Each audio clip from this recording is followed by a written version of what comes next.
ఆవిష్కరణలో మా అన్నయ్య గారి ఫోటో ఒకసారి ప్లే చేయండి.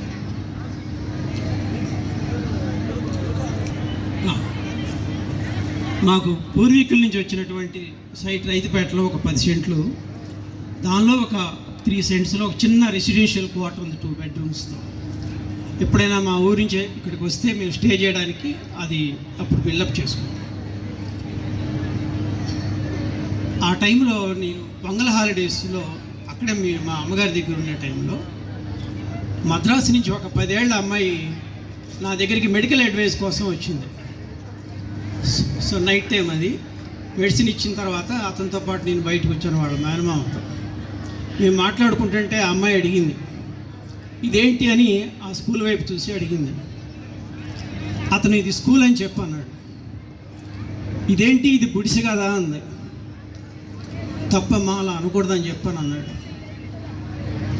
40 ఏళ్ల క్రితం ఉన్నటువంటి ఈ గుడిసె ఎంతోమంది ఇంజనీర్లని, డాక్టర్లని, విద్యావేత్తల్ని, వ్యాపారవేత్తల్ని, బిజినెస్ మ్యాగ్నెట్స్ని, ఇండస్ట్రియలిస్ట్ని, రియల్ ఎస్టేట్ డెవలపర్స్ని, బిల్డర్స్ని, పోలీస్ అఫీషియల్స్ని, బ్యాంక్ అఫీషియల్స్ని, వాట్ నాట్ ప్రభుత్వంలో ఉన్న ప్రతి శాఖలో కూడా ఈ 40 ఏళ్ళుగా ఈ గుడిసెలో నుంచి వచ్చినటువంటి స్టూడెంట్స్ కూడా ఉన్నారు. ఇప్పుడు ఈ 40 ఇయర్స్ అయిన తర్వాత రీసెంట్గా ఉన్న సిబిఎస్ఈ ఫోటో కూడా పెట్టాడు. దీనికి నిలిచింది ఈ గుడిసె. గ్రామీణ విద్యార్థులకి ఒక దిశానిర్దేశం చేసేటటువంటి దీపస్తంభంగా 40 ఏళ్ల నుంచి ఈ గుడిసె అలాగే ఉంది ఇప్పటి వరకు కూడా. కాకపోతే ఆ రోజు తాటాకులతో ఉంది, ఈరోజు షెడ్యూల్తో ఉంది. అది వాళ్ళ దృష్టిలో గుడిసె అవ్వచ్చు, కానీ మా దృష్టిలో అది పర్ణశాల. అదంటే మాకు చాలా ఆనందం, అభిమానం. అదంటే చాలా మేము దైవ సమానంగా చూసుకుంటాం మా ఫ్యామిలీ అందరూ కూడా.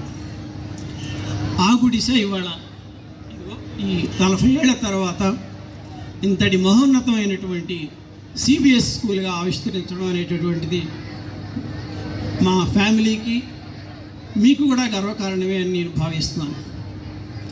40 ఏళ్ల క్రితం ఇప్పుడు చాలామంది ఇంజనీర్లు రిటైర్ అయిపోయి వాలంటరీ రిటైర్మెంట్ తీసుకుని స్టార్టప్లు తయారు చేస్తున్నారు.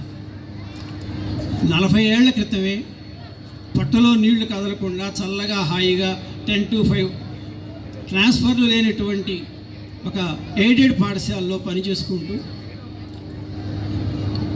నా జీవితానికి ఇది సరిపోదు, ఇంతకంటే నేను ఇండిపెండెంట్గా ఉండి నేనే కొంతమందికి ఉద్యోగాలు సంపాదించాలి, ఇక్కడ చేసే పిల్లలతో పాటు నేను సొంతగా కొంతమంది విద్యార్థులకి నేను చదువుని ప్రసాదించాలి అనేటటువంటి సంకల్పంతో ఆ రోజు మమ్మల్ని అడిగినప్పుడు మా కుటుంబం యావత్తు సాలిడారిటీగా ఈ సంస్థ కోసం అందరం కలిసి కృషి చేసి ఇవాళ ఈ 40 వసంతాలు వేడుకను చేసుకోవడం మాకెంతో గర్వకారణం.